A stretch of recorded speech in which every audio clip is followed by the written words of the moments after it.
Hello, welcome to Guide to the Unknown. I'm Kristen. I'm William. And we are going to do a show that scares you, titillates you, and maybe makes you learn a little something to talk about around the water cooler. You're going to be so scared and knowledgeable at the end of this? That's right.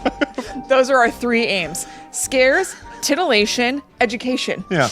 Really, education is what drives us. It's our passion. And that's the cornerstone of Guide to the Unknown. We smart. Yeah. Now, before we get to our topics for the evening, as usual, Chris and I are going to educate each other on something from the wide world of horror tonight. That's right. We've got a segment that we typically like to do. I've got one quick story to share with you. It is time for 2-sentence horror stories. Yes. And we're going to call this the This Just In edition. Just before we started doing our live stream version of Guide to the Unknown, quick aside, did you know that Kristen and I record this show live on Facebook every Tuesday night at 8 p.m. Eastern? Yep. Facebook.com/GTTUpod if you want to watch us record this show live. Right. So you can catch a show early if you want, but we delete it after the live recording. So then you have to wait until Friday if you don't catch it at 8 o'clock on Tuesdays. Exactly. Eastern Standard Time. You got to be there at the right time to get the show early. Yeah. Anyway, we got this message from our faithful, loyal listener, Christy. I'm going to read this to you right now. Yep. Okay. I went bowling with my ex to relieve some stress after our breakup. The game ended early when the ball return jammed after his head couldn't pass through. That's the best way to do it. Whoa. You're not supposed to take parts of corpses bowling. I learned that the hard way. Not unless they've wronged you, and then it's encouraged. That's true. Yeah, exactly. It is kind of perfect. The two eyes in the mouth. Get a good grip. Ew. Ew. Ew. I didn't even think about that. Yeah, you're totally right. Perfect bowling ball. Yeah. Aside from the lumpiness and the neck. It's kind of clunky when it goes down the aisle, lane. I want to make another joke that would end with, I learned the hard way. You have to sever the head from the body first. Oh, God. Just try to throw a whole corpse down the lane. And just... I guess that's like the gruesome version of when somebody goes to throw the ball and the ball pulls them down the lane. Yeah, pretty much. That's it for 2-sentence horror stories for this week. Yeah. Yeah. And then I have something that I wanted to tell William about just anyway. And then we were like, well, why don't we do it on the show? There is a podcast that I've only listened to a couple of episodes of, but that I really liked. And then today they put on their Instagram that they were going to do an episode all about Scream. You know how Will and I are a couple of real Scream heads, Ghostface enthusiasts. So I listened to it and it's really great. I've like 5 minutes left in the episode and I'm really enjoying it. So William, you should check it out. And everybody out there, you should check it out. It's called Resting Witch Face, which is a really good name. It's such a good name for a show. It's genius. And I love their logo, like their podcast logo. I really like it. It's a guy and a girl who do something very similar to Will and I. They tell each other about, wait, is that true? Maybe they have one subject per episode. You know what? Whatever the case is, they talk about a scary thing. Now I can't remember if they each bring a different story to each other or whether they just talk about one subject. Yeah. But I really like their personalities. It's funny. They have like a baddest... See, I'm sorry. I'm just speaking from the heart. Yeah, you do you. I can't remember if it's the baddest witch of the week or the baddest bitch of the week, which would make sense. But I feel like they were talking about bad bitches in this episode, referencing Sidney Prescott. I'm not sure. But either way, I just totally off the cuff. I really enjoy it. I wanted to tell William about it, so I'm telling you guys about it too. You should check it out because I like it. And since you ostensibly like me, if you're listening to this, maybe you'll like things that I like. Yeah. So, yeah. Resting Witch Face. Yeah, it's sweet. There's no better way to get me into a show than to tell me there's an episode about Scream. So I will try it out. It's so enjoyable. So they talk about all 4 episodes and... Movies. Yeah, sorry, excuse me. You know why I could have gotten messed up? Because Did they do the series? He went further than I did. And he went as far as you did. He's watched the series. Also not a fan. Also like, what? But it's part of it. Exactly. You have to respect it because it's part of the franchise. That's how I work. I don't view it as being part of the franchise. It doesn't feel anything. Yeah. I tried to watch it. I watched a few episodes and I was like, there's other stuff I enjoy. Season 3 is supposedly coming out this month. Really? Because actually, I was listening to the podcast on my way over here, and I was thinking to myself, okay, when I get home later, I'm going to have to Google when season 3 comes out, or even the reboot. I don't even know what you would call it. Yeah. They filmed it and everything? Is Queen Latifah in it? I don't know. I keep Isn't hearing... Queen Latifah busy with stars or whatever? As of 1 year ago, when I wrote how I would reboot Scream I want to send them your script now. Like, I felt like I was listening to Kindred Spirits. Yeah. Fellow travelers on this road we call Scream. Love it. And I mean, that's also a good reason why, like, I feel like podcasting is so big. It's so hard to find something good. Yeah. I like the idea of giving shout outs to just stuff that we like on this show. So, Me too. hell yeah, Resting Witch Face. Yeah, I really like There's this whole idea that we should be competitive and be trying to best each other. I say let's all get along and have fun. I agree. And I don't know about in other podcast spaces. I'm not saying like, I don't know about them. I genuinely don't know. But the horror podcast space is not competitive at all. I've noticed like that. There is a constant shouting out of each other on like, Twitter in particular. Yeah. But like, we've been it's shouted out a few very- times, which is very nice. Yes, and shouted out other podcasts. Yep. It's just very like, we all like this thing, and it's really cool. I've been part of competitive podcast fights in my past, which I'm not proud of and I find embarrassing. Yeah. And a waste of time and effort. I ain't that guy no mo. Yeah. I just want to have fun. We all like horror. Let's enjoy it all cool. together. It's fun. But and anyway, there are a lot of good shows. Yeah. Oh, absolutely. Yeah. Absolutely. So I will absolutely check out Resting Witch Yeah, Face. you should. Yeah, I like it. But I think what I was starting to say is that I had heard a year ago that Scream Season 3 was going to debut in March 2018. That didn't happen. Yeah. Last week I heard a rumor that it was going to debut online only on April 25th. That makes sense. I don't know about that because I still haven't seen a single promo image, not a trailer, nothing. Yeah. Everybody go to, I think this works, I'm not sure, go to talkbomb.com/scream to read how I would have done it. Yeah. Which it's is really good. Just for the sake of fun. But, Yeah. but give it a try. I enjoyed it. Yeah. Anyway, all right. Sorry, All right, that's cool. just now totally stealing time from Resting Witch Face. But yeah, go check out that show. Yeah, you really should. I really like it. Yeah, tell them that Guide to the Unknown sent you. That's right. All right. Okay, now it's time for Guide to the Unknown itself. Time for us to thrive, Kristen. Spread our wings. Yeah. So I will go first. Yeah. Let's give this baby a little more. My phone died earlier, so let's give that a little more time to charge up because I have to reference it. Yeah. That chick's going to be in the incubator for a little longer, I think. You're right. Remember in like kindergarten where you'd have like chickens in the classroom and stuff? Yes, that's so cool and so cool, so strange, weird. But you know what else I was thinking about today because it came up somehow, something I was listening to. Remember Mexican jumping beans? Yes. That they would just have those at the store? Yeah. That's like larvae of something. Oh, is it really? Yes. So they just have like an insect that's, I guess, like hanging off the walls of a little plastic coffin that you could buy at like Toys R Us. For real? I think so. I thought that those things were just like a ball bearing inside of like a Tic Tac kind of thing. So it would just wobble all weird. Maybe later, but there was like a real thing in there. That's crazy. Yeah. Sea monkeys were just shrimp. Yes. Yes. And they actually came to life. Yes. I know. It's wild. That They they're start powder. as dust. Yeah. Crazy. We had sea monkeys. I know. Yeah. I know. I want sea monkeys again. There was that show. There was a show called Sea Disgusting. Monkeys. Yeah. Just looks like people with condoms on their heads, as I remember. I could be wrong. Yeah. I mean, I remember It's the Mandela effect. Mandela. No. Howie Mandel.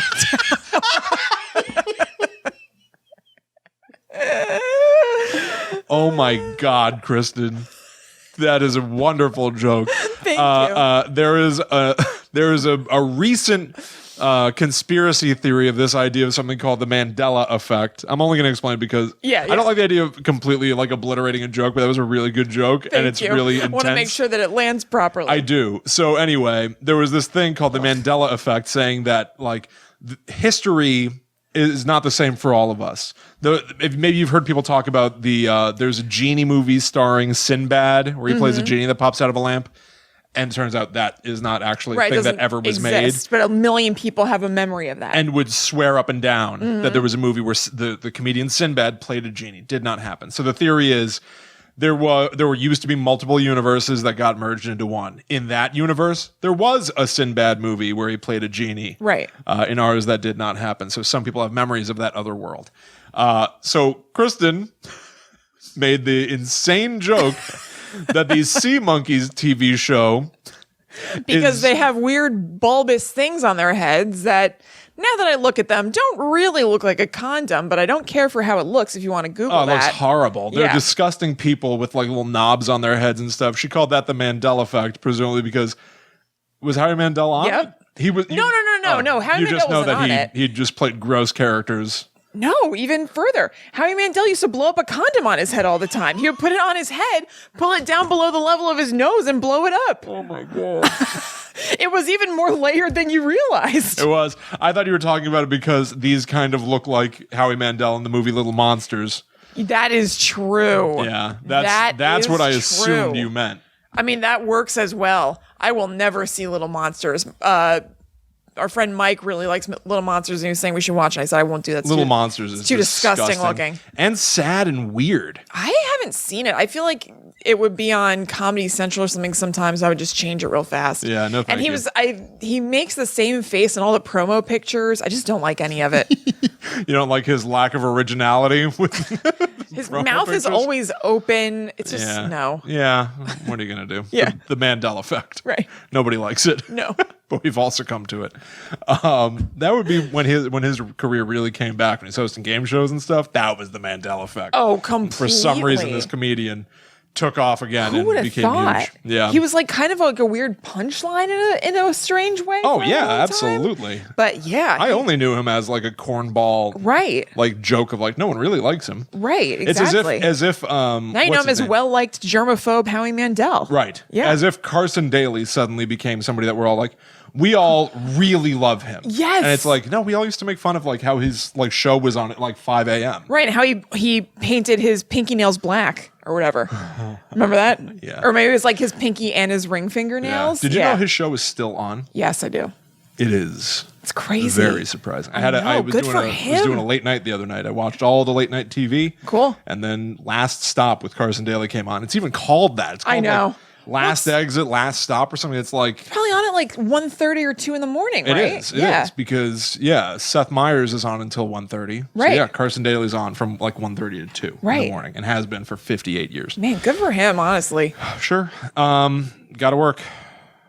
Got to do stuff. Yeah. All right. Anyway, let's do Guide to the Unknown proper. Let's do it. Let's All do right. it. Let's leave Mandel behind for now. Kristen. Wait a second. Wait, one real quick Mandel thing. Okay. It's a bit and bob of a joke of this story. Can't wait. Okay, so you know how he's a germaphobe, and he used to blow up condoms on his head. Why doesn't he now just take condoms and put them on his hands? It'll protect him. Then, if you stretch his head out or shake your hand, it would look like a sea monkey's hand. Yes. Right? Yeah. Great. Okay, go ahead. Go ahead. Okay. I'm good. I'm all good. Okay. Kristen, William. tell me everything you believe you know Okay. about the cursed artifact known as the Necronomicon. Okay, I'm very excited to hear you tell me about this because I only know a little bit about it. Yeah. It's a book that is supposed to be able to bring people back from the dead that exists. I'll see if I'm right, but I Sure. like the idea of this, that this same book with the same name, maybe it's a real historical thing or something, actually. But anyway, that it exists in so many different fictional works. Like, is it from, what the hell's that? What's that Cthulhu guy's name? H.P. Lovecraft. Yes. Okay. Does it have to do with H.P. Lovecraft? Yes. And then it's also in Evil Dead. Yes. Is it a fictional thing or no? Yes, it is. So I think it's really cool that it's a fictional thing, but that everybody was like, "This is very sweet. Let's just put it in everything Kristen, in its like original state." you are 100% right about Yeah. everything that you just said. Yeah. It's, But I don't. Oh, this is cool. Okay. it's even better than I thought. Cool. My original topic for the night was going to be Deadites. Okay. I Yeah. wanted to talk about the fictionalized demon, monster, zombie hybrid things Mm-hmm. that exist in the Evil Dead movie, TV show universe. Yeah. Part of the reason being because I am a big fan of that series, and I'm a fan of the current show Ash versus Evil Dead. I realized I forgot to keep watching it.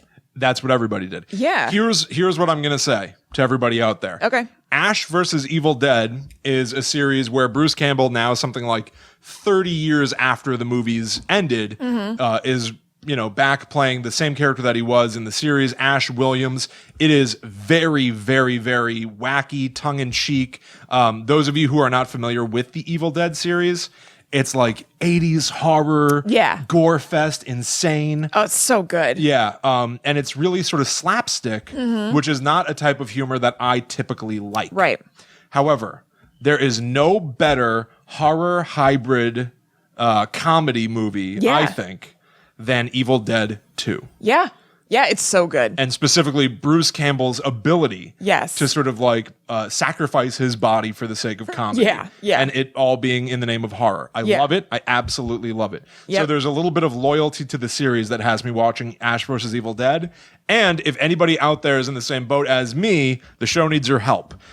2 weeks left. It's got in its third season. Okay. And all indications are it's going to be canceled. Huh. Has it been good in the third season? It is much better in the third season than it has been in seasons 1 and 2. Oh, okay. Because I really liked season 1. The first episode, I think, is wonderful. Yeah. It's directed by Sam Raimi, the horror director who directed the original movies, wrote the original movies, and it's really excellent. It leans very heavy into like the horror side of it. The rest of the show is like sometimes the dialogue is just it doesn't feel right for the character to say. Where Ash Williams, this character, he's very wacky. And he's supposed to be like a doofus kind of out of time a little bit. Yeah. So he's hitting on chicks all the time and he wants to get beer. Right. And sometimes it lands wrong and makes him sound like an old man trying to sound young. Mm-hmm.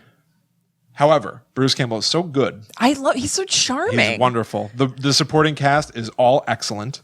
So anyway, this show is not sponsored by Ash versus Evil Dead. It'd be awesome if that was something that could happen. Open to it. I want everyone to watch this show so that it gets picked up for another season at least. Oh boy, I got a lot of work to do because I think I finished season 1. I definitely haven't seen seasons 2 or 3. I totally forgot. Here's what I'm going to say. Okay. This Sunday, episode 9 will air on Stars. If you, through Amazon, or I think you can do this anyway, start your 7-day free Stars trial this Monday. Okay. That way you can binge watch all of Ash versus Evil Dead, and your trial will end just after the season finale airs. That's pretty beautiful. All right? Yeah. Everyone get out there, start it, and then tweet about it. Tweet at Stars that you're enjoying the show because they're watching the live ratings, and it's not doing well at all. It's doing pretty badly. Oh man, should I sacrifice trying to blow through Westworld this week? Yeah, Westworld is fine. Westworld doesn't need your help. I know, but I just want to get on board so I can watch season 2. Well, when it comes out. I know. Also, I keep forgetting about that, honestly. I've been saying that for weeks. Just tweet about Ash versus Evil Dead. If you just tweet about it, it's the same. It's just as good. Okay. But you really should also watch it so that they can see the stats. I would like to. But I think that the vocal campaign is also important. Tweet about it. Love I will this tweet show. about it. Want to support these creators, this cast. Yeah. They deserve more seasons. Cool. Anyway, also, just for you, sidebar. Yes. You and I have been listening to a lot of movie scores to be productive lately. Yes. Google Play Music recently shoved in Westworld covers of pop songs. Oh, okay. Because they're in the show. So there was like a cover of Nirvana. Yes, that's in the played on like old timey piano. That's in the commercial for season 2. And because I had to like look away because I really do want to watch it, even though I've been saying that for months. Yeah. But I heard the song and I was like, oh, I like that. Oh yeah. Yeah, it was Heart-Shaped Box. Yeah. Yes. Search for it. Add it to your productivity playlist. Oh, great. All the that's a good Westworld music idea. is really good. Cool. Okay. Really good. Okay. Anyway, we're here to talk about the Necronomicon, everybody. To some, the Necronomicon is a real-life grimoire, otherwise known as a book full of spells and rituals. To some, it is a collected history of the dead and of demons. Cool. In modern pop culture, yes, it's the centerpiece of the Evil Dead franchise, but it has its starts in the works of H.P. Lovecraft. Cool. H.P. Lovecraft invented the Necronomicon. Yeah. It did not exist until he wrote about it. Yeah. That's awesome. That's what I thought. According to the man himself, it comes from necros, meaning corpse, nomos, meaning law, and icon, meaning image. So basically an image of the law of the dead. Cool. That's wonderful? sweet. Yeah. Now, there are also people that have studied the etymology outside of H.P. Lovecraft and been like, that's not true. Well, whatever. Like his use of... It's a great word. His use of icon... is not correct. It's not correct somehow, but whatever. It's a very cool sounding word. Yes, it is. The necro really helps. Yeah, for sure. Yeah. Necronomicon. That drives the point home. The Book of the Dead. So, here's the thing. He may have invented it in his horror writing, but there are books of the dead in real life. Yeah. They don't accomplish the same goal as this book of, the old gods and demons. But in Egyptian and Tibetan culture, there are books of the dead that are mainly focused on giving instructions to the dead on how to navigate the afterlife. That is so cool. I've heard of the Tibetan Book of the Dead, but I didn't really know what it was. Yeah. Cool. In Egypt, evidently on the inside of tombs, they would sometimes have weird versions of hieroglyphics, unusual hieroglyphics, specifically in how they depicted any human or animal characters. Sometimes they would be partially drawn.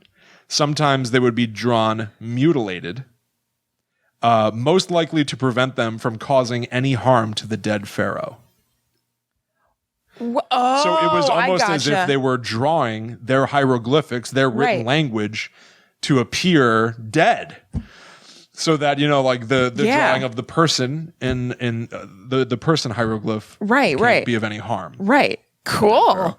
Very weird. That's very cool. That's funny. I just watched an episode of Supernatural yesterday from season 2 where a girl died and was buried, and somebody put a bunch of, I think it was Greek. I don't think it was Egyptian, but they put a bunch of characters on the inside of her coffin to make her rise from the dead. Well, that brings me to coffin texts. Excellent. Because that is then where this sort of Egyptian writing evolved to. It would no longer be on the inside wall of the tomb. It would be on the inside lining of the casket itself. That's what it was. Yeah, that's what it was. Genius. Maybe it was Egyptian.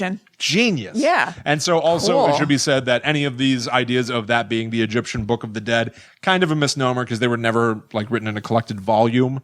They were texts that were written at separate times in separate places and stuff, but still coffin texts. Yeah. That are meant to guide your now soul, up to meet Ra, to meet God. That's awesome. Yeah. When you guys put my cremated ashes into the ceramic pinch pot that I want to be buried in, can you please inscribe something on the inside of it? Easy. You'll definitely be dead before me. Yeah. I will never die. I know. Just try it. I wonder if anybody's ever been so bold as to go on TV and be like, I dare you to try and kill me. Oh my God. I bet no one ever will. Anyway. So anyway, these sort of old ideas of the Book of the Dead perhaps could have inspired H.P. Lovecraft, but for sure, his Necronomicon is an entirely original creation. Yeah, that's a singular sensation. Yes. The first ever mention of the Necronomicon by H.P. Lovecraft was in his 1922 story called The Hound.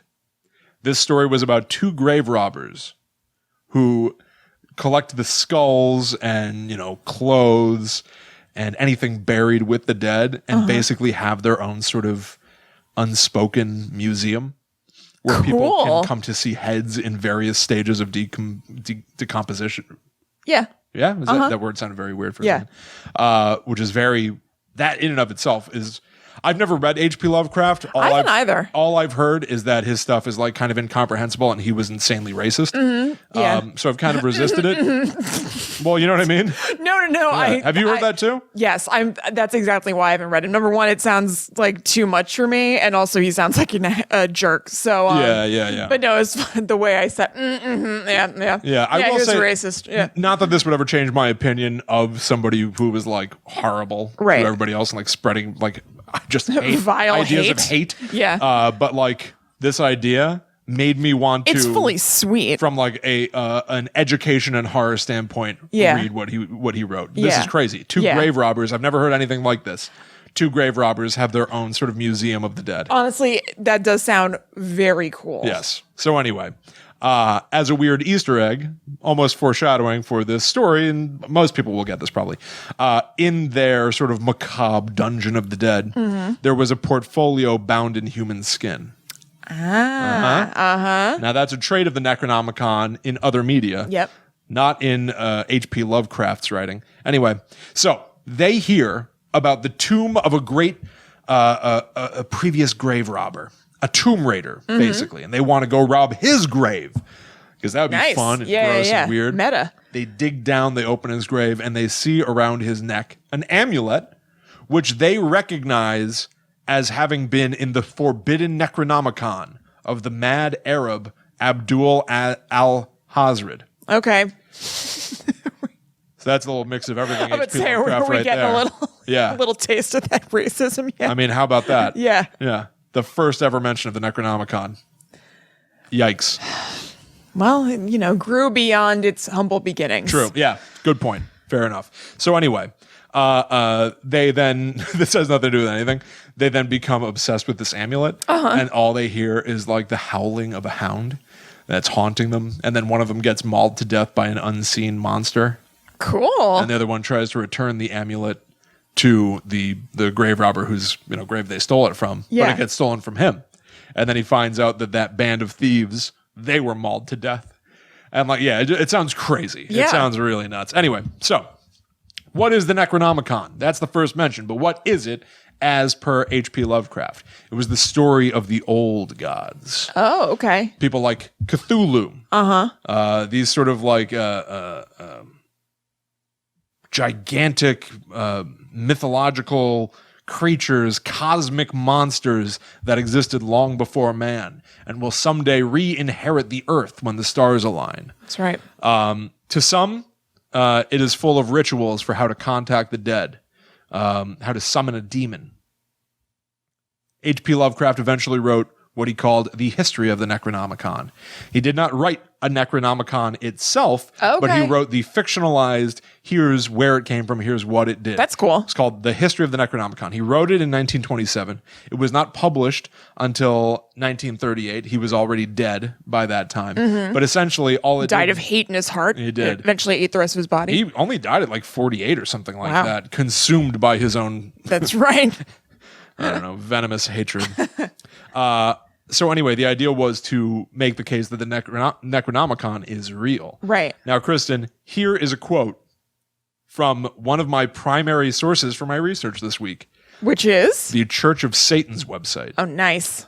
Now, right off the bat, So yeah, what? Okay, go ahead. they start describing the Necronomicon being like a purely fictional totem. And I'm like, Wink, wink. yes. Like they were like, we're so fed up with people asking us about the Necronomicon, a completely made up artifact, that we've decided to explain it ourselves. And they explained it in great detail. It was actually a wonderful read. Perfect. Good resource. Go. Here's a quote, and I love this. This is the kind of thing that I wish still existed today.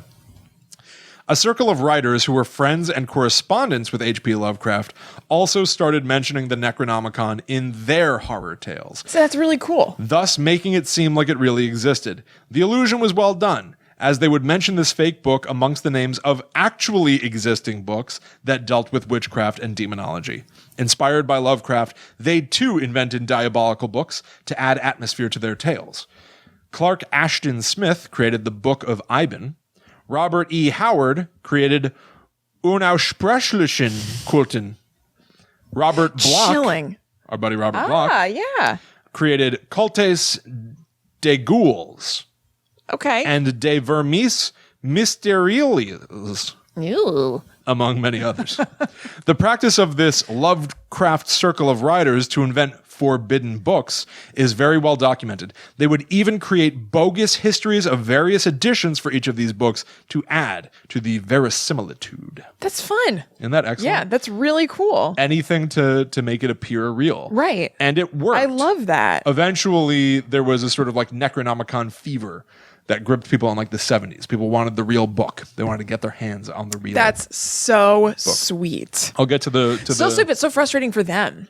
Yeah. Like if you've done in the 70s, the internet wasn't a thing. So if you've done all this reading, probably at the library and bookstores, and I mean, it's probably really fun though, but like going to like weird occult bookstores and reading up, but then to find out that it's fictional, even though it's such a cool story, it's going to be a little bit of a letdown if I know. you get to that point. But I guess, if And it's I've about the seen it- journey. Oh, for sure. And I've seen it referenced as if it's like a joke. Right. That it was a joke being played by H.P. Lovecraft and his friends to be like, this is real. Oh. Go find it. But to me, I don't know if that's true. Yeah. Like, it feels more like, in the spirit of being inventive. Right. It's almost like a fun exercise in a way to maybe honor your friend and your friend's really cool creation. Yeah, exactly. That's what I would imagine, but Pretty rad. Yeah. Pretty rad idea. So I'm going to get to some of the real versions of the Necronomicon that you Cool. can literally go buy. But first, I do want to acknowledge H.P. Lovecraft made it, but I think the thing that elevated it to the greatness that we know Yes. is The Evil Dead. for sure. A movie written and directed by Sam Raimi starring Bruce Campbell.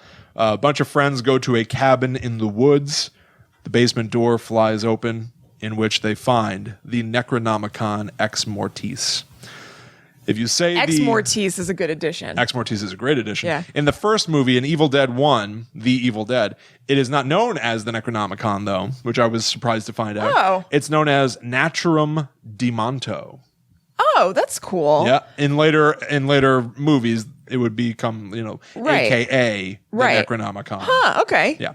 So That's just not remembering. I'd say that could be a little bit of a Mandela effect kind of thing, but Sure. it's probably just misremembering Well- because it got so famous as the Necronomicon that you'd be like, actually, that's almost like, Jason always being the killer of Friday the 13th. It's just funny like, you it's should the mention- biggest one. So Yeah. you remember it being the Necronomicon. it's funny you should mention Jason because the Necronomicon Ex Mortis shows up Yes, I was just thinking, anyway, go ahead. in I believe it is Friday the 13th, part 9, Jason Goes to Hell. I remember when I was researching Pamela Voorhees coming across something about the Necronomicon, I wasn't sure if I was right. The writer of that movie makes a case for Jason Voorhees being a Deadite, being one of the enemies of the That's Evil right. Dead series, which makes sense. He dies, he keeps coming back.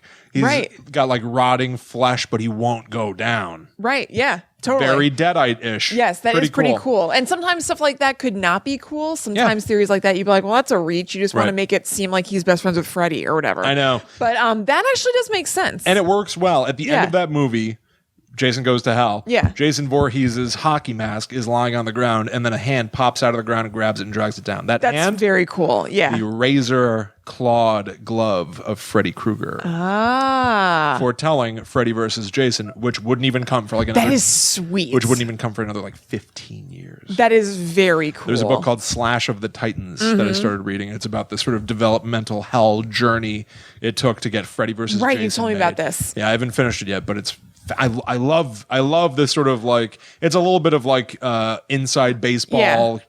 Here's how the sausage is made kind of thing. Right. But I love it. There were like I wonder if they have that on audiobook. I would there were like like to read that. 30 scripts to just make that movie. That's crazy. And then eventually, one of the big conversations after that, how do we do a sequel? Freddy versus Jason versus Ash. Right. Uh-huh. Yes, Not only I that, remember. in Evil Dead, is it Evil Dead 1 or 2? In the Evil Dead, maybe 1, there's a poster for The Hills Have Eyes, which was a Wes Craven movie. And then Wes Craven referred to Evil Dead in one of his movies. And then I think it's in Evil Dead 2, Freddy Krueger's glove with the razors is in the basement of the cabin. Oh, yeah, that's right. Yeah. And it was We should literally watch the those. prop. I think Sam Raimi stole it That's so and cool. put it in the movie. So That's fun. And so it was, a gag. Right. But now it can be used as supporting evidence Yes, that all of it's these canon things now. take place in the same world. I love that. I love it. That's I love so it. fun. There is a comic book series called Freddy vs. Jason vs. Ash. I'd love to read it. I keep hearing it is garbage. Oh, really? I would say if it's good, I would like to read it, but that sounds like the kind of thing that could not be. I think it's really easy to make the character of Ash Williams unbearable. Well, definitely, because he's so schlocky. Yeah. And so that can either be charming because Bruce Campbell can pull it off sometimes, or sometimes it's just like, you get pulled out of it a little bit sometimes if it's not really that good, and you're just like, Exactly. what's with this guy? Well, also, like, Evil Dead 1 was... it's the one that I've seen the least, for sure. Yeah, me too. I barely remember it. I have it upstairs. But, like, I know its reputation is just that it's, like, a group of kids tried to make a horror movie and made a movie that's so bad it's so good. Right.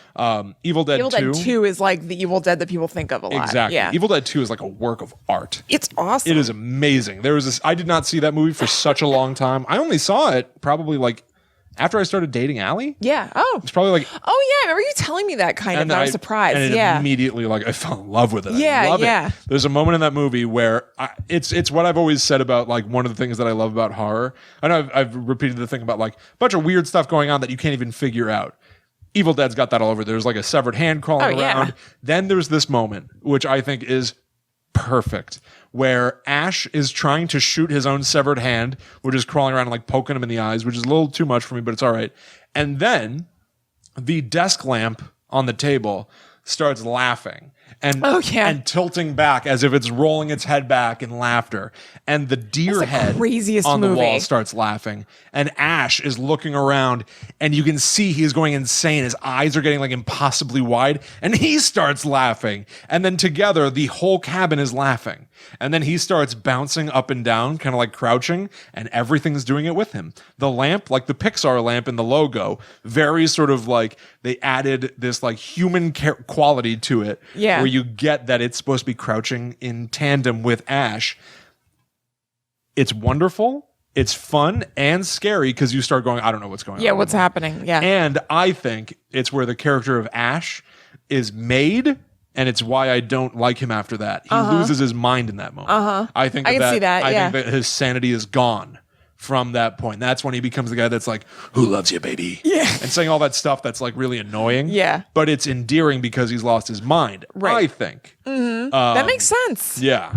That makes total sense. And even in the remake, which I'm going to touch upon again in a second, spoilers for the remake of Evil Dead. I actually never saw the remake. Oh, I'm not going to spoil it then. I'm glad I said something then because I'm a little ashamed of that. Oh, it's great. It's great. I want to. I just never. It. Okay. It tricks you. Okay. I like it a lot. All right, sweet. I'm not going to say another word about it. We can talk about it at another time. Anyway, the Necronomicon. Are you doing anything on Friday? Huh? Are you doing anything on Friday? We'll talk about it. Let's do it on Friday. Okay. Yeah. So Evil Dead 1, it's called the Naturum Demonto. They burn it in a fire. That's still a good name. Oh, it's a great name. Yeah. It's bound in human flesh. You recite an incantation in it, and it brings the demons. It brings the deadites. The oh man, what are they called? The Sumerian demons? Oh, yeah. Kandarian demons. Okay. Demons. So Evil Dead 2, which is kind of a reboot of 1, which when you talk about the Mandela effect happening in Evil Dead and stuff, because the Naturum Demonto is the Necronomicon, no better series to talk about the Mandela effect. Yeah. There's a lot of questionable continuity within the series itself. Right. Evil Dead 2 is almost a remake of 1, and then it goes beyond the ending of 1. Right. Now it's called the Necronomicon. The face on it is a little more pronounced. In Evil Dead 1, there's an ear on the back. Evil Dead 2, no ear on the back, and the face is kind of like a goopy monster face. Evil Dead 3 takes place in medieval times, like the year 1300 AD. I've never seen Evil Dead 3. Yeah, Army of Darkness. It's Evil Dead 1 is... No, I haven't. Yeah, Evil Dead 1 is trying to be seriously scary and fails. Evil Dead 2 is trying to be really fun and really crazy and massively succeeds. Evil Dead 3 is trying to make you laugh. Kristen, yeah. And it does not work for me. Yeah, I haven't seen it. Ash versus Evil Dead follows that sort of sense of humor from Army of Darkness, Evil Dead 3. But it has a lot of Evil Dead 2 in it. Yeah. So it works for me. Yeah. But that's sort of like nyuk, Three Stooges humor that Sam Raimi seems to love. Yeah. Doesn't really work for me. Evil Dead 3, Army of Darkness is all that. Anyway. I think I'm good. In the Evil Dead remake, it's back to being called the Naturum Demonto. It is still bound in human flesh. Okay. This time, no face on it. It's stitched together skin, almost like Leatherface. Yeah. All right. Cool. Yeah. Nature. Cool. And then in the series, they do something that like makes perfect sense to me, and it's funny that it never happened earlier. The book can talk. It's got a mouth. It's got a face. Yeah. It starts talking to them. I've always wondered, and they're not exploring it, and I wonder if someday, franchises never end. They just get rebooted. It's reincarnation. Yeah. Someday, Evil Dead's going to be rebooted again. Yeah. It's hard to say with the series. And I want to know, I've heard... I don't know if it would, actually, without Bruce Campbell. Oh, yeah. You think? Oh, yeah. I guess. Things don't stay gone. More importantly... Talk about...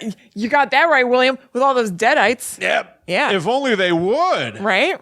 I don't want them to stay gone. Yeah, no, I've got no problem with remakes. Yeah, they're not changing the original movies. They'll still be there. They can try and fail, and I'll be disappointed. Right. But I like Evil Dead. I want to try it again. I've heard in some variations, maybe this is touched on in the comics, I don't know, that the face, the skin the book is bound in, sometimes it's human flesh. I want to know who. I want to know whose face is on that book.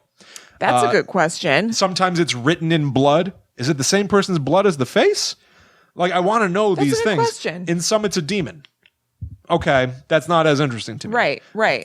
In the show, they touch on it a little bit. Okay. They do it a little bit. Man, I really don't remember. Yeah, a character. I mean, it could be something I didn't see yet, but yeah, I'm not going to spoil it. yeah. Or should I? Because it's enticing.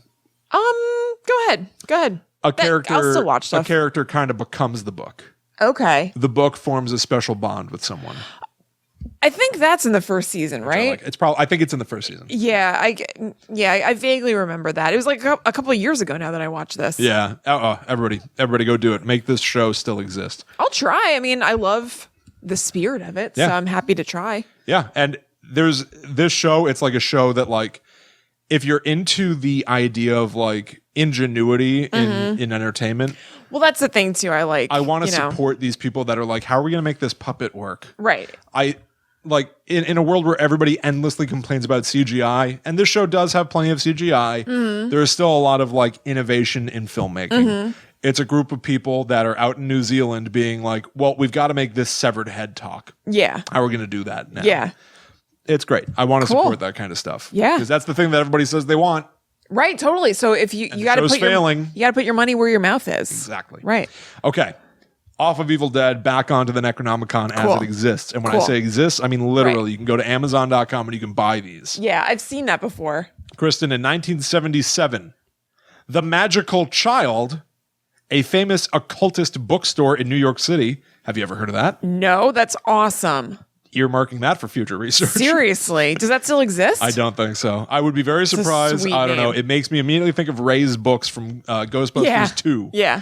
When he, in between Ghostbusters 1 and Ghostbusters 2, Ray Stantz opened his own occultist bookstore. Yeah.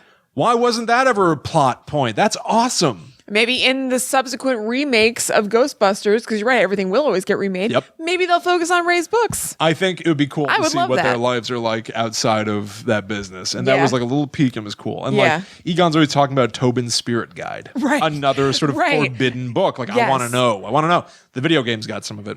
The Tobin Spirit Guide, you can like scan monsters and it'll tell you that's cool. more about them. Yeah. All right, anyway. So they published their own version of the Necronomicon, supposedly written by Simon. Simon's Necronomicon became a hit. A hit. Cool. Yeah. However, it was later reported that the pedigree of Simon is just as reputable as the original rumors about the Necronomicon itself. Meaning he was a flim-flam artist.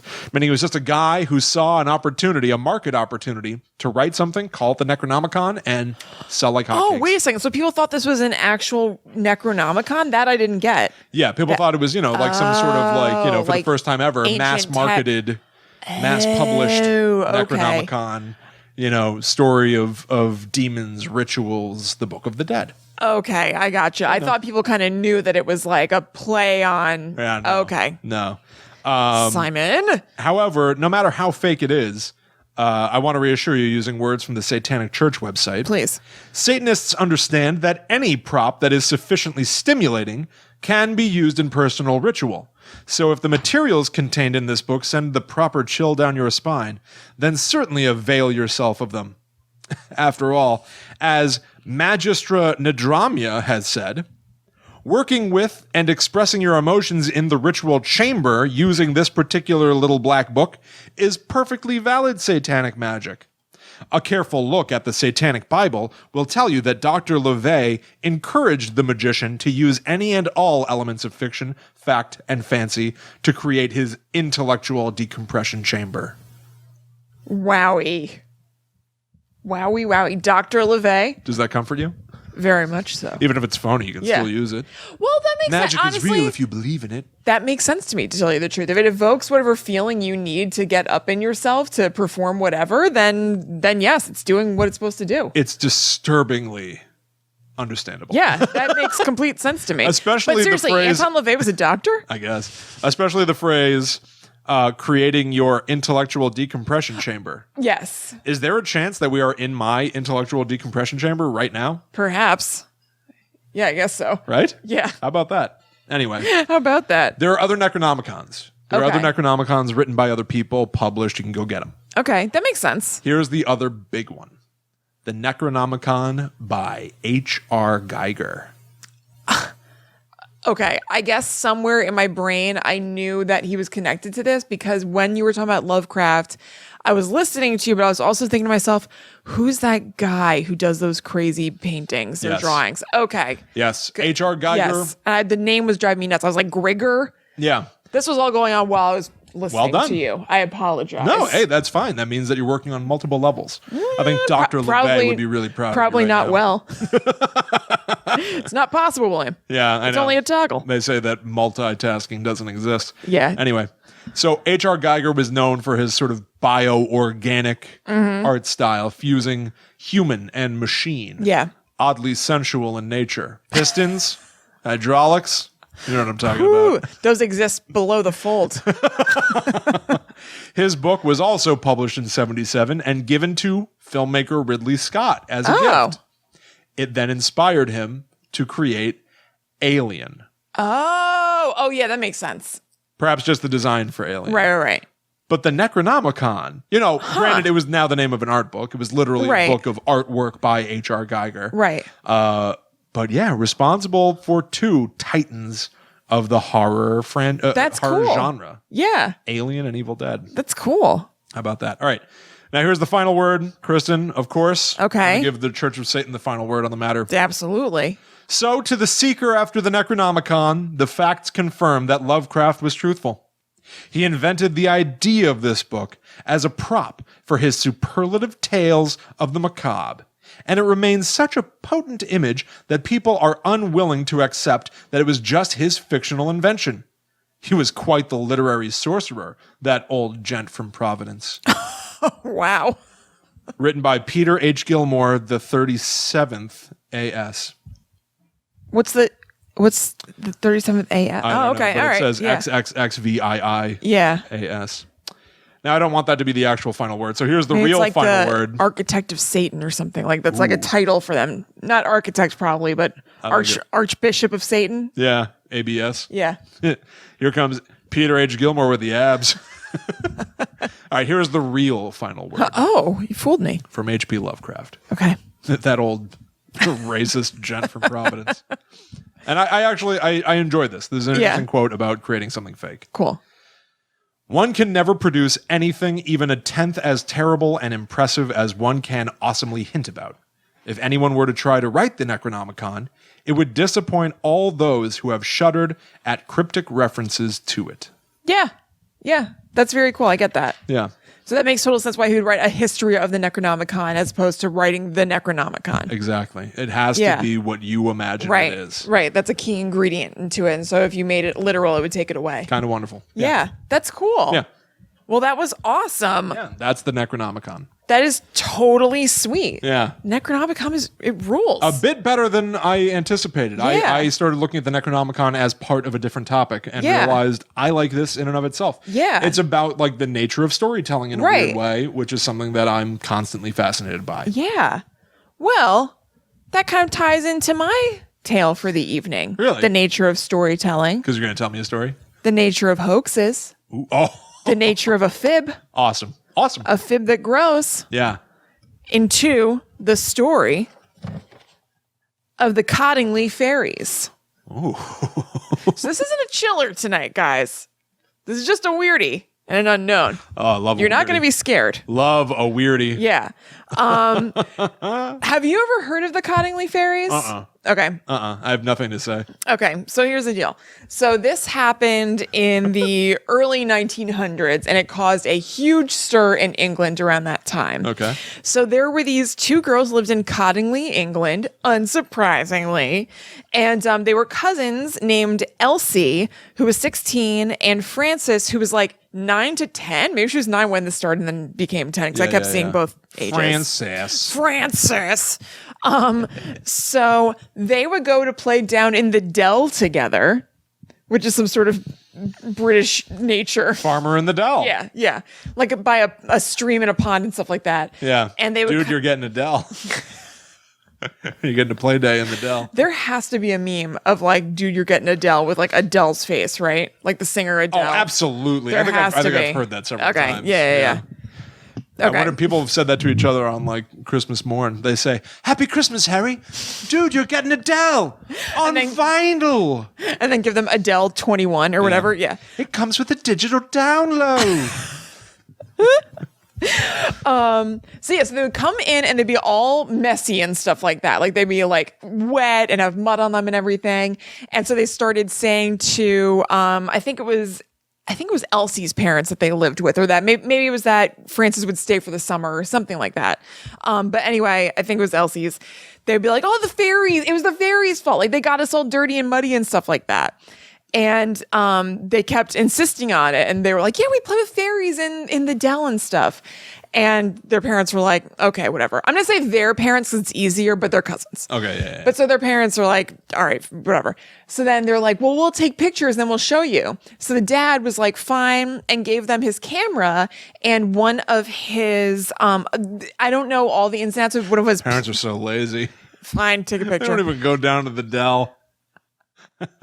So he gave them his camera and one of his plates, because at that time when you took a picture, it had something to do with like a glass plate. Yeah. So they went to the dell, took some pictures and stuff, and then brought the pictures back, and they were developing them at home because the dad had a dark room because he was really into that. And when the pictures were developing, it was them with fairies. And it's so funny that this is so stupid. I hate the kind of thing that I'm about to say. But it is crazy to think that at that time, all they could have done was made a claim that can't even be verified until you're watching the film develop in front of you. Right. Like now it's so instantaneous, you just prove it and send it and like, oh, it's proof right there. Yeah. But to be there and just be like, develop my stupid kids' pictures and like, they probably moved the camera and they took it so it's all blurry and crap. That's a fairy. Wait There's a a second. fairy on this. Yeah. Like that dawning, it's like literal dawning realization. Literal dawning realization as it develops. It's stunning. Well, you would think. The dad was like, "What is this? That you did something.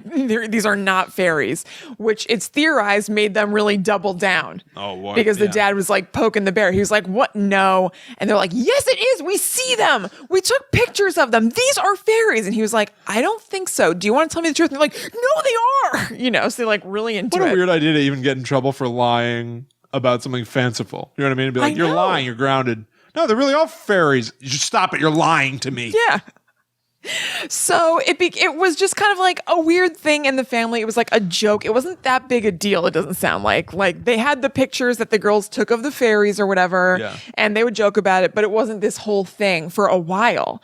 Then like 2 years later, the mom brought the pictures of the fairies to a meeting of the Theosophical Society.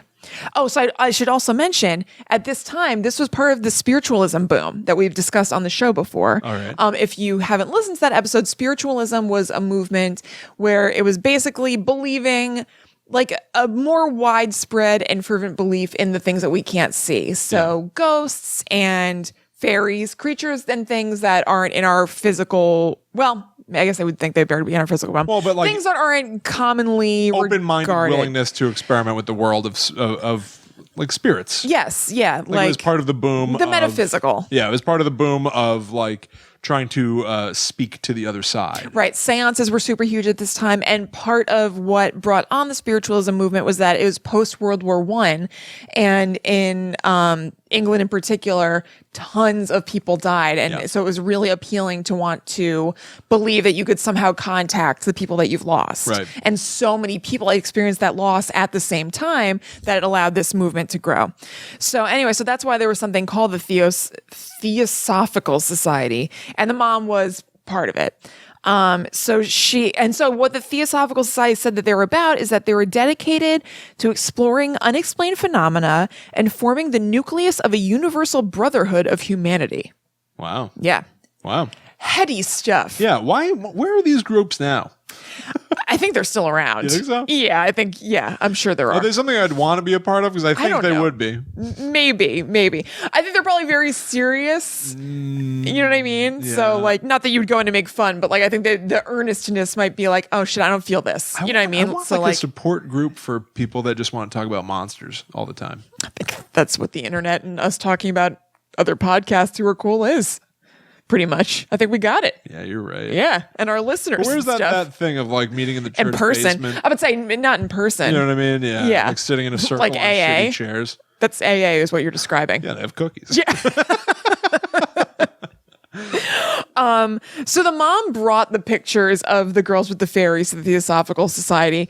Like, it seemed to me, I didn't find that much info on it, but like, it didn't seem like she was taking it that seriously, the fairy pictures in particular. She was like, oh, this weird thing. And they were like, what?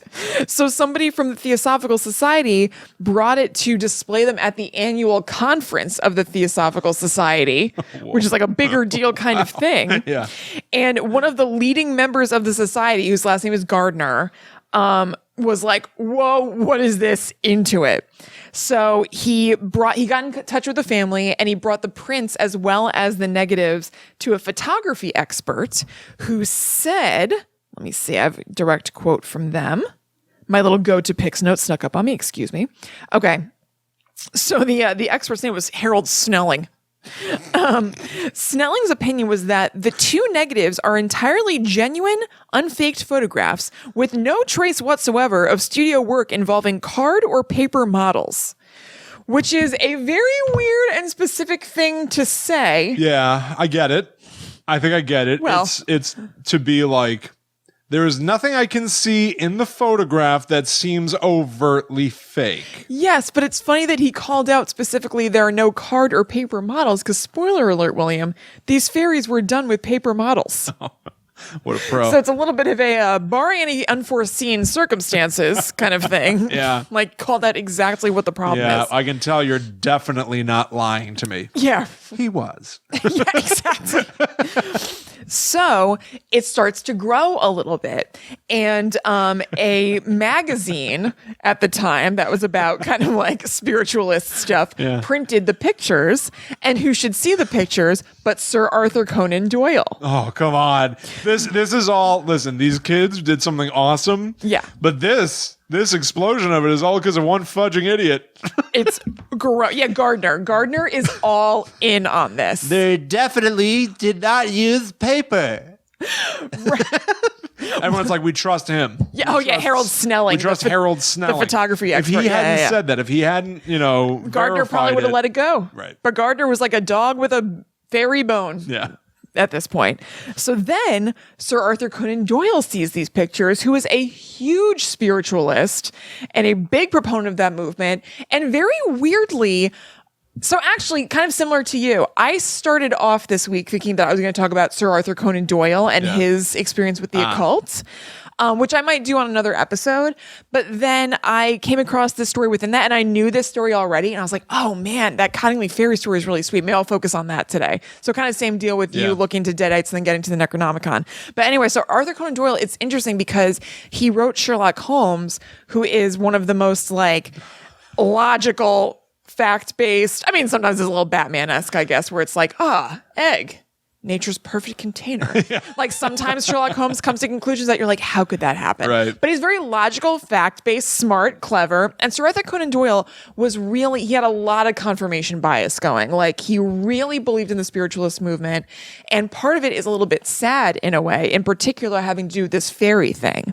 So something that I found that I hadn't heard before was that Arthur Conan Doyle's dad was really mentally unwell and was actually, institutionalized. Okay. And one of his things was that he said he saw fairies. Like, this is way before any of this. Wow. What a particular. Yes. Yeah. Well, there are other things that were going on with him, but that was one of the things. So Arthur Conan Doyle had kind of a thing about fairies. And actually, at the time he came across the magazine with the pictures of the Cottingley girls' fairies, he was under contract, I guess you could say, or he was being commissioned to write an article about fairies for a newspaper or a magazine called The Strand. So that was already in play. Then he finds out about the Cottingley Fairies and he was like, oh man, perfect timing. I have to write an article about fairies. Like, this is really good time for me to research this. Let me see. Okay, so he found out about this and he got the slides and the negatives and everything, and he had them tested as well by Kodak. And they wait, hang on a second, I'm sorry. So basically, Okay, sorry, my notes thing was incorrect. Okay, so he had them tested by Kodak and somebody else as well. And basically, somebody from Kodak said that it was very inconclusive. Like, they said that we can't prove that these weren't faked. I wish I had the quote, darn. We can't prove these aren't faked, but what tells me that they're faked is that fairies don't exist.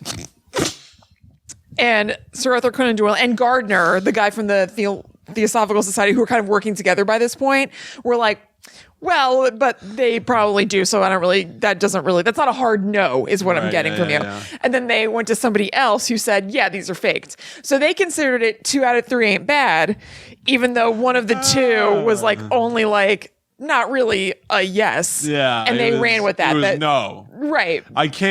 I'm not seeing any overt signs that this is a fake photograph. However, there is one big thing I can't overlook. There's a red flag. Bigfoot's not real. Therefore, this footage of Bigfoot is not real.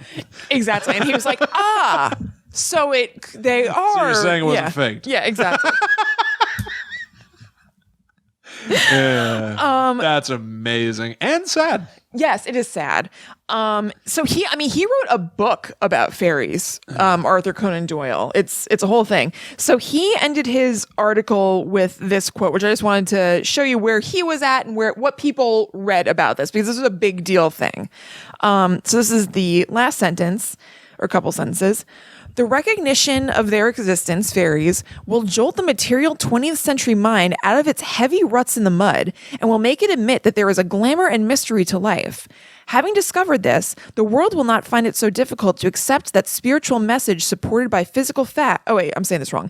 Having discovered this, the world will not find it so difficult to accept that spiritual message supported by physical facts, which has already been put before it.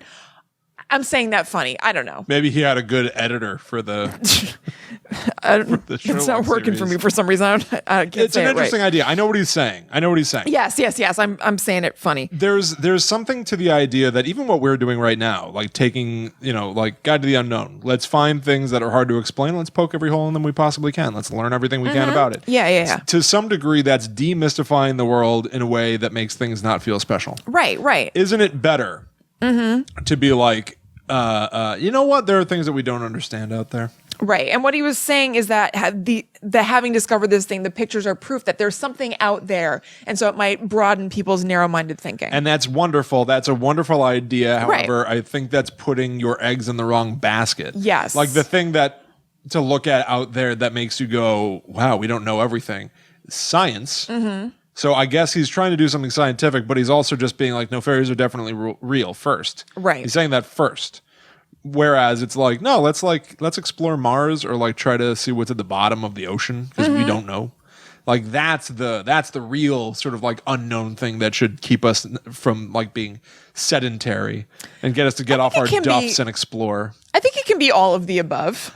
Yeah, I guess to me, yeah, you know what? Yeah, it is something that's particular to how you see it because to me, like, I to play devil's advocate against what I just said about like shows like ours poking holes in things that are better left a mystery because it keeps you being like, there could be anything out there, is to me, the things that we do are about being like, look at how inventive people are. Yeah. Or look at how mystifying the world used to be. To people. Like when we talked about will-o'-the-wisps, it was because real people would drown in bogs trying to chase this impossible light that was out there. There are crazy stories behind these things. The origin stories, Amazing origin stories for real things. Yeah, or I don't think like, of us or just like a to... triumph of being how inventive humans are. Absolutely. Inventing the Necronomicon is really wild and cool. Yeah. Creating this fairy photo is really wild and cool. Right.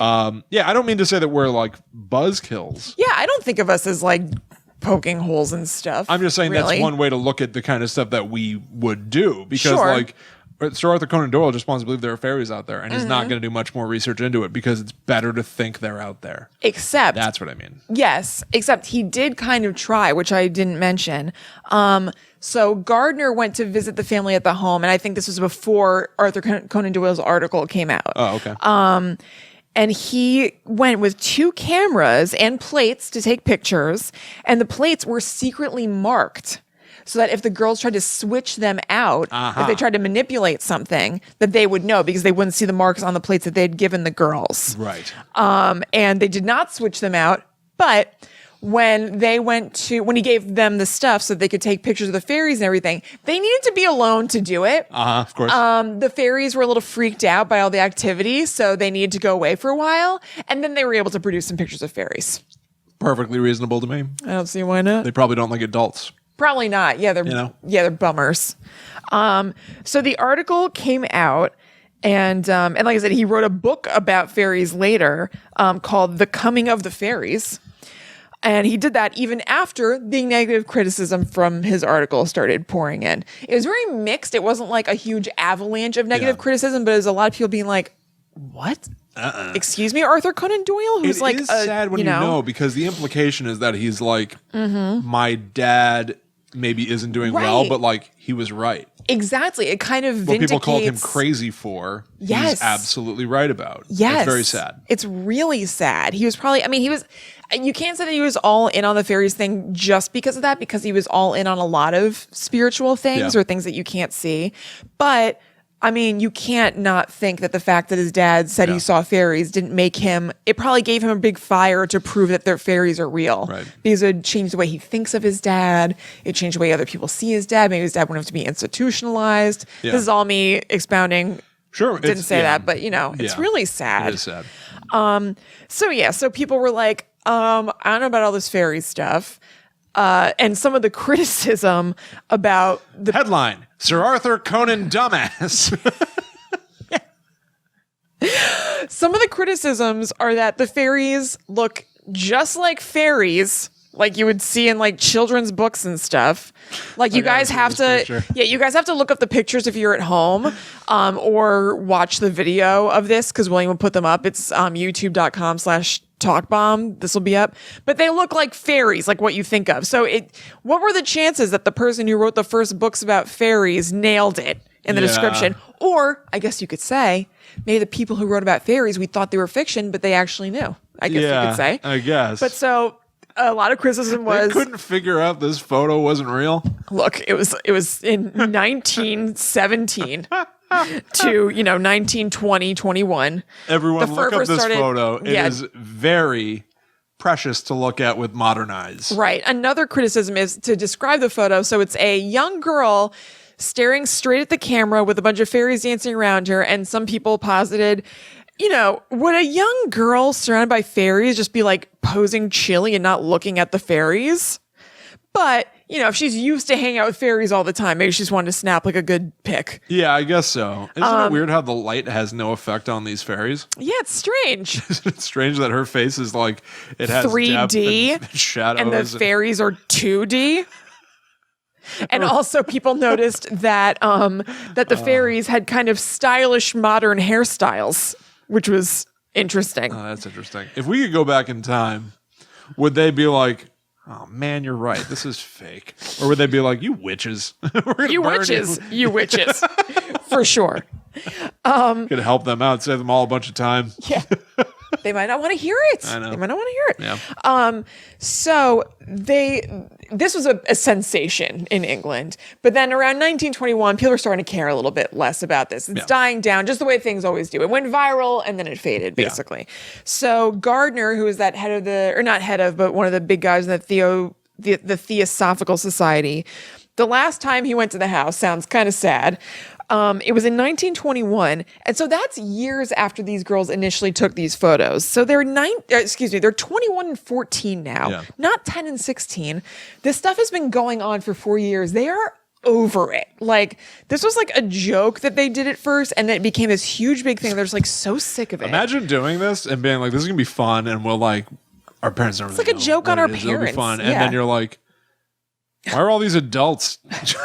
Why don't you leave me alone? Right. And you're a surly teen / early 20s year old. Just like, ugh, God, I just want to hang out with my friends in the Dell. Yeah. And get messy all on my own accord. Ugh, have they written Catcher in the Rye yet? I want to read that. I really need something to sink my angsty teeth into. So he came over and he brought a psychic with him to see the fairies and see what's going on. And the psychic saw them everywhere. The psychic was like, oh my God, they're everywhere. This is beautiful, or whatever. Oh God, if you're one of these girls. And Elsie and Francis were just like, Oh my Do you God. lose faith in adults at that point? And be like, Probably. Elsie, we have to take care of ourselves. Because no one in this world is going to save us. Yeah, everyone else is so stupid.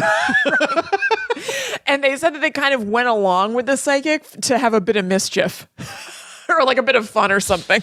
They're just like, yeah, no, right? They're everywhere or something. That's crazy. That's crazy. So then stuff died down. Yeah. Flying around my face. Oh, they're my hair. It's in my hair. That's on my shoulder. Can you see it, children? God. Yeah, I can see it. So stuff died down. They grew up. They got married. They moved abroad. They were just like, not about this fairy life They moved anymore. away from the Dell. Yeah.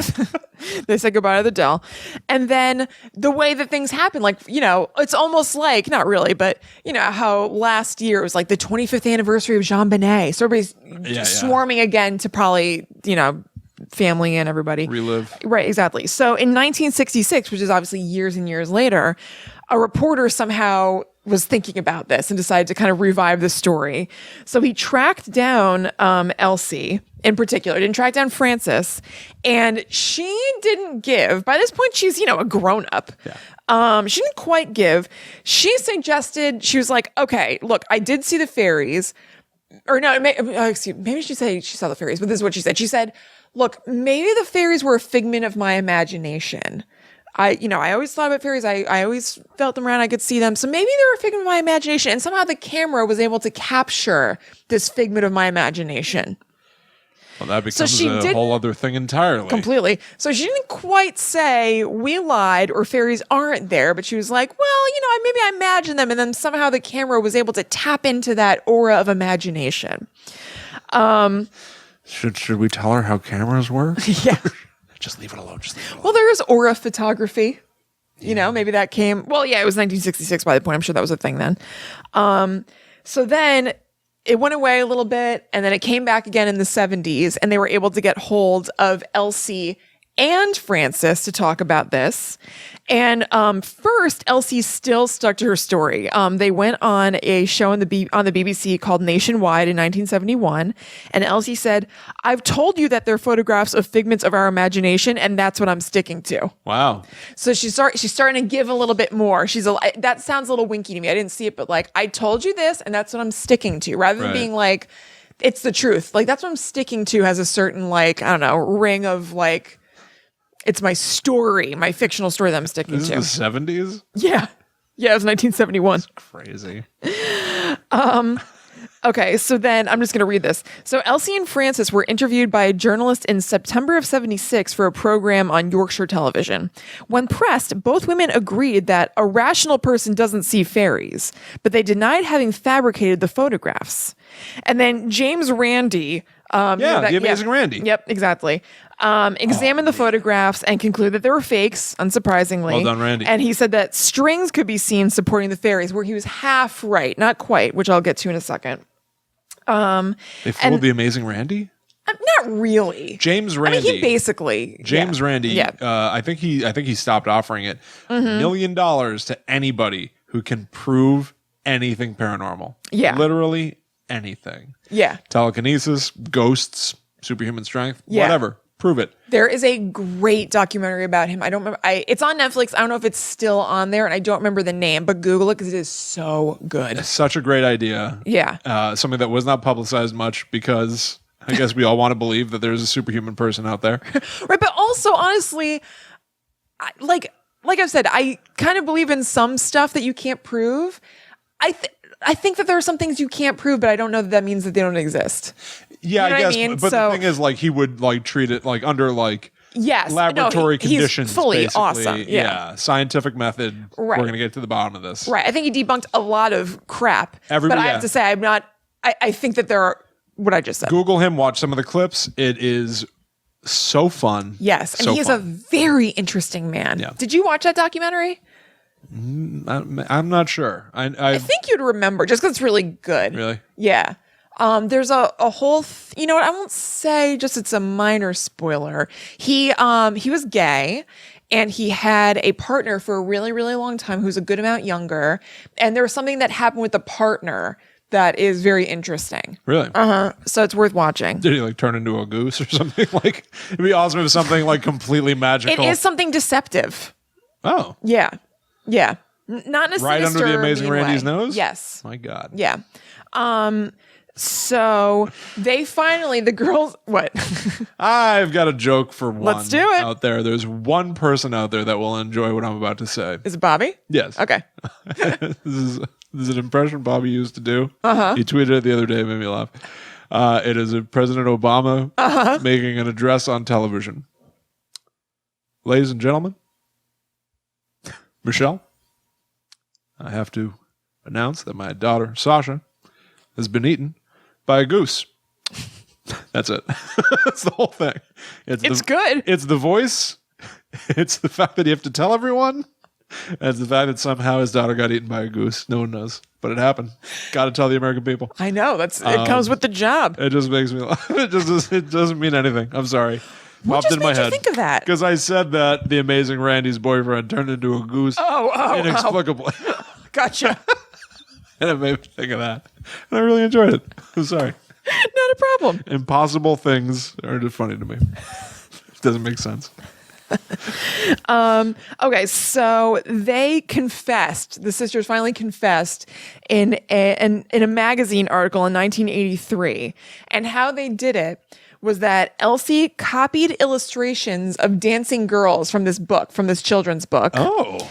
And then added wings to them and used hat pins to stick them in the ground or to leaves or whatever around them for the pictures. So that's what I was saying. James Reedy got it wrong, but not really. It's just that it's a pin. It's the same thing. It's a line, you know? Oh, so he did see like a line that was there. He Probably, just picked yeah. the wrong thing. Yeah, that's so I was what I'm going to say, there was one time that I was Unless like, he means like hanging from strings. that's what I took it Oh, as. yeah, duh. In which case, How would a string? Yeah, so then it was wrong. Okay. so he was wrong, Yeah. but so he was still willing to just disprove it. Yeah. That's the sort of like bravado of just being like, I can see the string. Yeah. That's supposed to get you. I remember I was like 14. I had a bunch of people staying over, like we were hanging out, watching movies, sleepover. Yeah. So it was like maybe 1 a.m, and I wanted to go to this playground, just hang out. Yeah. Really. Like it was me and a Yeah. bunch of my friends, and we were being completely innocent, whatever. Yeah. But Dad was still awake. He was in the office on the computer. I was like, we're not gonna sneak past him. Yeah. I'm telling you that right now. They were like, come on, let's go. Like I want to go like walk around, whatever. And I was like, all right, I'm gonna try a new method. So I walked upstairs and went, hey Dad, we're gonna go out. We're gonna go to the playground. He goes, what are you talking about? It's 1 a.m. I went, yeah, I know, but I don't know. We just want to like kind of like get out, like walk around. He goes, are you smoking marijuana? And I went, Oh my God. no, which is true. We were not. Yeah. And he goes, because I smell smoke. And I had this moment, and I laughed. I went, no, you don't. And Yeah. I think that made it seem worse. Probably made it seem like I was high. Yeah, yeah. I wasn't. Like I really being wasn't. defiant. We were probably playing like Super Smash Brothers, and we were Yeah. like 14. We needed to go out. Yeah, We you need had to walk crazy around. energy. Yeah. But that false, because I smell smoke. No, you don't. Yeah. Nice Just try. Yeah, he's trying to trick you. Nice Yeah. try. The Amazing Randy did the same thing here. Yeah. 'Cause I could see the strings. Yeah. No, they weren't. They're hat pins holding them up, not strings dangling them. Brilliant. So that's how they did it. Why'd they say that? What? Why'd they reveal it? I don't know. Maybe they're getting older and they didn't want to go their grip. Maybe they wanted to reveal their genius like We're sick of it. like a villain at the end of a movie. I guess so, yeah. Maybe people were interested. Obviously, I'm sure they didn't pursue this magazine called The Unexplained. The Unexplained probably came to them. They were just like, oh, fine. They're probably like over it. Yeah, that's probably It true. sounds like they were kind of over it from their quotes before this. So they're probably like, let's just do this. Yeah. So, but they both maintained that they had seen fairies, that they had, but they wanted to give proof. And in order to do that, they had to fake it so people would believe them. That's like the Enfield haunting. Yeah. Yeah. So there's one picture in particular that Francis said is real, that they happened to catch a real hell yeah. fairy. It's the 5th picture in the series. If you guys Google this or look it up, it's a famous one. So they'll say something about the 5th picture. So she says that in this picture, they really were just kind of like doing whatever. And her quote about it was, "It was a wet Saturday afternoon and we were just mooching about with our cameras and Elsie had nothing prepared. I saw these fairies building up in the grasses and just aimed the camera and took a photograph." So Elsie said that it's not real. Yeah. But Frances said it was. Also, over the years, they kind of had developed a rift, Elsie and Frances. They didn't get along as well. So it's a very cool looking picture. It's worth a really cool looking picture. at, and there are communities of people who believe that the fifth picture is real because this one is a little bit harder to disprove. It doesn't look quite as 2D as the other ones. So it is an interesting picture. They're translucent this time. Exactly. Yeah. That's weird. So I'm going to say something a little bit crazy. Okay. So in the other examples of photographs of the fairies, like we talked about in the one that we were discussing just before, like they look noticeably 2D. They look like when you they look like paper dolls. Yeah, I mean the second you look at them, they just don't look real. Yeah. They look like they're cut out, whatever. Right. But this one, yeah. there's something about it, the fact that you can kind of see through them. I guess it would be like a double exposure on a camera to try to get this effect of having the background be there while this exists in there as well. There's like a fairy deep in the background. There are some like leaves or sticks in the foreground covering her. And you can kind of see like the leaves and sticks and everything behind the fairies. Because they're sort of like translucent. What's particularly crazy to me is the idea that these kids would have produced like 5 photos, 4 of them using the same method that make them look really fake. Right. And once they did an incredibly intricate, well done photograph. You know what I mean? Like it's about breaking the MO. I mean, maybe it was lit from behind in a way that is shown through the paper. So it looked a little bit more see-through. I don't know. I guess, but even the soft edges on the head. I know. The fairy on the right. It's really, a pretty crazy picture. This is people out there in Listen Land. Like, you really got to look at this photo. I'm not going to say there's a photo of real fairies. Right. What I am going to say is it looks like it's done in a different style from their other photographs. And why? Like, is this the 5th one they did? And they said it was a different more? day. I know, but it's interesting that they must have, to some degree, have been like, let's try something different. Let's have one deep in the background, one in the foreground. Let's try to make it so that he can see through them a little bit. Right. Like they were getting better at it. Right. Yeah. Maybe because it was the 5th picture in a sequence, they had progressed in skill or something. There is also a quality to this photograph. It's a little bit like find the hidden image kind of thing. Yes. I keep you kind seeing of have to, new things the longer I look at it. There's a face peeking out at us from the far right-hand side. Oh my God. That you know genuinely what? kind of creeped me out. Okay. I don't have the quote in front of me, but Arthur Conan Doyle talked about this 5th picture specifically a lot, and he was talking about a face in the right corner in the quote. I'm sorry I don't have that for you guys right now. And when I looked at the picture miniaturized, I was like, I don't see anything. And now that you blew it up, I do. Additionally, the fairy that is like on the middle right half, I thought that her face was in white. Her face, she has black hair. Right. Which I thought was part of the sticks and stuff. I thought her face was way lower. Oh, I see. Okay. Like there's a lot of this photograph that the longer you look at it, the more you see. A little Rorschach-y. Yeah, it's a little more involved. Again, I'm not saying I believe this is a photograph of real fairies. Right, sure. I'm saying it is odd to me that they would use different methods for different photographs. Well, very cool. Here is what a photograph expert kind of thinks about this. So, this guy explained the discrepancy by suggesting that the photograph was an unintended double exposure of fairy cutouts in the grass. So I don't really know what double exposure means. I think it's like how they like try to put ghost effects and stuff. Double exposure. Well, actually, he says that an unintended double exposure of fairy cutouts in the grass, and thus both ladies can be quite sincere in believing that they each took it. So does that mean they each had a camera and maybe they flashed at the same time and they created that effect? Because both Frances and Elsie claim that they took this picture. No. So I'm not sure how those two things are connected then. Yeah, I guess I don't know enough to really refute it, but that doesn't sound right to me. I don't know. Okay, so to sum up, this is what they said about everything progressing basically and becoming so huge, and Arthur Conan Doyle writing about it. Elsie said that she and Frances were too embarrassed to admit the truth after fooling Doyle. 2 village kids and a brilliant man like Conan Doyle, well, we could only keep quiet. And in the same interview, Francis said, I never even thought of it as being a fraud. It was just Elsie and I having a bit of fun, and I can't understand to this day why they were taken in. They wanted to be taken in. That is true. Yeah, totally. Yeah, they were just kids that were trying to have fun. Right. And again, like I was joking about it before, but the idea of doing this thing that's supposed to be wacky and like to trick your parents. Yeah.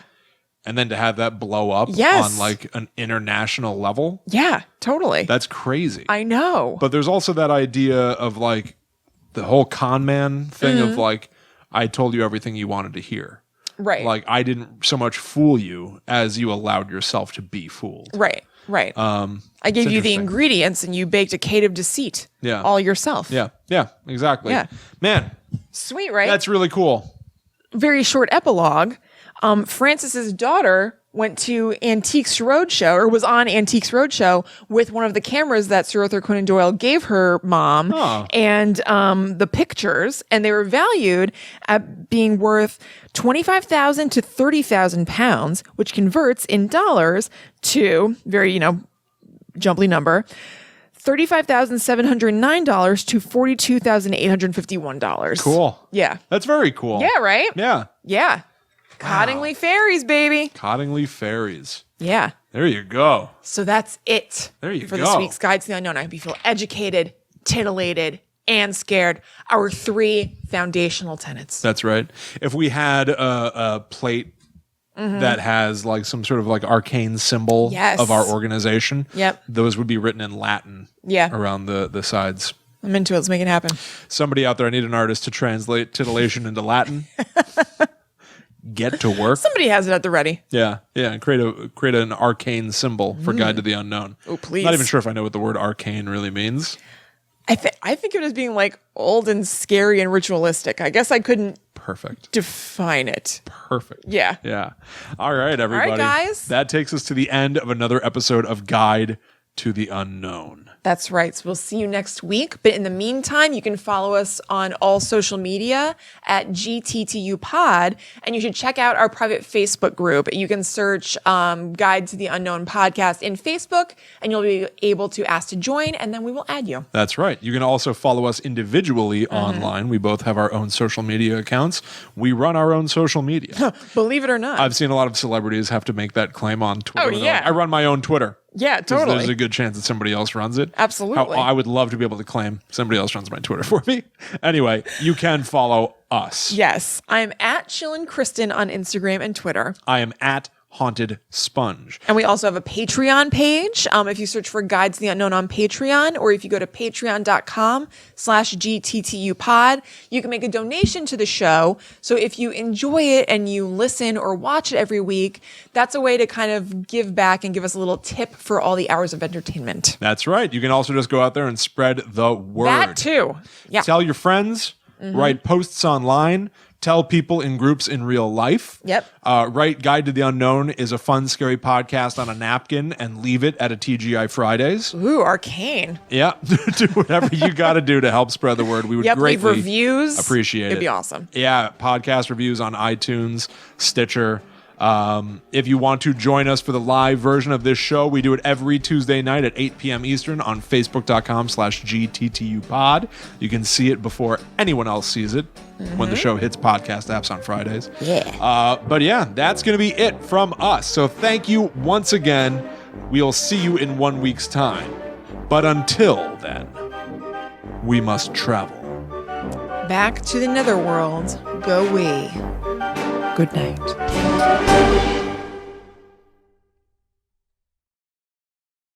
We hope you had a good time. Yeah. I really did. That was awesome, Kristen. Yeah. That was so good. I feel like know. those are 2 stories about how creative people are. Yeah, And honestly. how something that's fictional and made up can just develop a life of its Yeah. own. In a weird way, becoming like a real life tulpa. Yes. You know what I mean? The idea that like Yes. we all we all believe in the Slender Man, and now he's real. Yeah. We all wanted to believe in the Necronomicon. You're right. People started to produce it. We all wanted to believe in the Cottingley Fairies. Yeah. And so we made it be became that real. they're definitely real. Totally. Do you know that I really was kind of into fairies when I was a kid? I loved the idea of fairies. I was trying to look it up so I could talk about it, but I couldn't find a way to describe it, so I just thought it'd be frustrating. So now just anybody who's still here on the live thing will get frustrated. Mom, if you're still in the chat and you know the name of this, if you could shout it out. Do you remember I had these pictures on my wall when I was a kid of fairies, like at the bottom of a tree and stuff. And it was like, it's so annoying. It's like shiny. It was like almost 3D-ish. I think not woven or anything, kind of but like was it like a fairy holding a book sitting at the base of a tree? maybe. I had a few of them, but I really liked the idea of like there being little things out in the world that you can't see. Yeah. Like I really liked the idea. I wasn't like obsessed, but I liked the idea of fairies. Yeah, David the Gnome's wife holding a combo. Sure. Things of that nature. Hey, I like little things too. When you go to Combos? when you go to the grocery store and they have those little shopping carts. When you used to go to a hotel and they'd have That's true. that little pot of ketchup. I do like little things. That's true. I used to love Yeah. little things. So I love miniatures and everything. They Have were you distinctly made for like a little human. Yeah, You know like what I mean? Like I was a dollhouse kid, so it was things. nice to have little stuff. Yeah. Felt like it was made for me. Yeah, that is cool. I saw Allie and I were at IKEA the other day, and they had little chairs for like a 2-year-old. Yeah. A little chair and a little desk, Uh-huh. super small, and I was like, I want that now. Yeah. Like, it's awesome. I love doll houses and did then too, like with just like teeny little dioramas inside. Hell yeah, you remember David the Warren? Yeah, it's awesome. What William is referring to is I had David the Gnome toys, and David the Gnome's wife had her hands like this. And so I realized that a combo was the perfect size to place in between her hands, and I pretend that she baked a loaf of bread. Like it would have taken her all day to bake that combo. Yeah, that's big for Made this, David. big loaf of bread. We can eat that. We can eat that for a month. Well, as you know, gnomes expend a lot of energy, as we talked about in one of the episodes, of running under the ground and stuff. So, Yeah, he had to carbo load. Running around upside down. Yeah. Stuff under the Earth's crust. Yeah, So so good. monsters are the best. Oh, they really are. All right, everybody. I think that's it right. from us here at Yep. Guide to the Unknown headquarters in my like personal Oh yeah, it was a intellectual comfort chamber or whatever. Yeah. So say it, the Satanic Church. Good God.